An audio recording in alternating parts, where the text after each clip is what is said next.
Hello and welcome everyone. आज हम लोग इस वीडियो में आरबीआई के बैंकिंग ओम्बड्समैन स्कीम 2006 के बारे में बात करेंगे, जो जुलाई 2017 में अमेंड की गई थी, या यूँ कहें जुलाई 2017 तक अपडेटेड स्कीम है। वैसे अगर मैं इस वीडियो में सिर्फ स्कीम कहूँ तो मैं बैंकिंग ओम्बड्समैन स्कीम की ही बात कर रहा हूँ।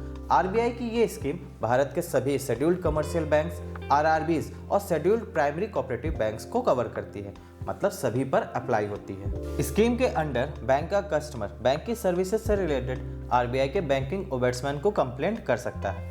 आरबीआई ने ये स्कीम बैंकिंग रेगुलेशन एक्ट 1949 के सेक्शन 35A के अंडर 1995 में इंट्रोड्यूस की थी और प्रेजेंट में बैंकिंग ओम्बड्समैन स्कीम 2006 ऑपरेटिव है, जिसे जुलाई 2017 में अमेंड किया गया था। बैंकिंग ओम्बड्समैन आरबीआई द्वारा अपॉइंट किया हुआ एक सीनियर ऑफिसर होता है जो बैंक के कस्टमर की कंप्लेंट्स को डील करता है और प्रेजेंट में पूरे भारत में ओम्बड्समैन ऑफिसेज हैं, भारत के ऑलमोस्ट सभी स्टेट्स के कैपिटल्स में। अब देखो, अगर बैंक कस्टमर को अच्छे से सर्विसेज प्रोवाइड नहीं कर रहा, जिससे कस्टमर को बार बार प्रॉब्लम आ रही, जैसे बैंक कस्टमर को बार बार टहला रहा है या फिर उसके काम को बिना कोई ठोस रीजन दिए बार बार टाल रहा है, या फिर ये सभी रीजंस जैसे चेक और ड्राफ्ट की पेमेंट में डिले करना, स्मॉल डिनोमिनेशन के नोट्स और कॉइन्स को डिपॉजिट करने से मना करना या कमीशन चार्ज करना, बेवजह के चार्जेस लगा देना, अकाउंट ओपन ना करना, बिना नोटिस दिए अकाउंट क्लोज कर देना, लोन और एडवांसेस की सर्विसेज अच्छे से ना देना, मिस सेलिंग करना,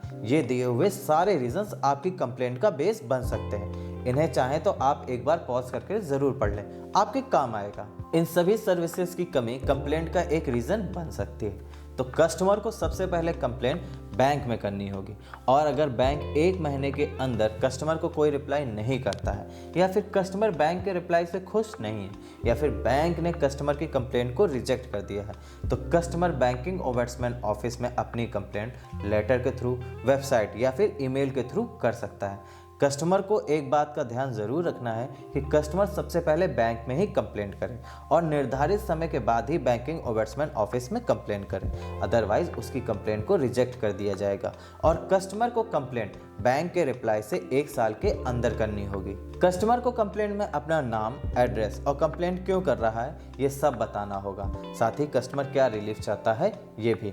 कस्टमर को एज अ कंपनसेशन 20 लाख रुपए या फिर उसका जो लॉस हुआ है, इन दोनों में जो भी कम होगा वो मिलेगा और मेंटल हैरेसमेंट के लिए 1 लाख रुपए तक का मिल सकता है। अगर कंप्लेंट बेवजह पाई गई या फिर कंपनसेशन 20 लाख रुपए से ज़्यादा है या फिर ओम्बड्समैन को लगा कि कस्टमर को कोई लॉस नहीं हुआ है या फिर कंप्लेंट स्कीम के अंडर नहीं आती है, तो कस्टमर की कंप्लेंट को रिजेक्ट किया जा सकता है। कस्टमर ओम्बड्समैन के डिसीजन से अगर खुश नहीं है या फिर कंप्लेंट करने के 30 दिनों के अंदर उसे कोई रिजल्ट नहीं मिला, तो कस्टमर उसके 30 दिनों के अंदर अपीलेट अथॉरिटी आरबीआई के डिप्टी गवर्नर के पास अपनी कंप्लेंट लेके जा सकता है।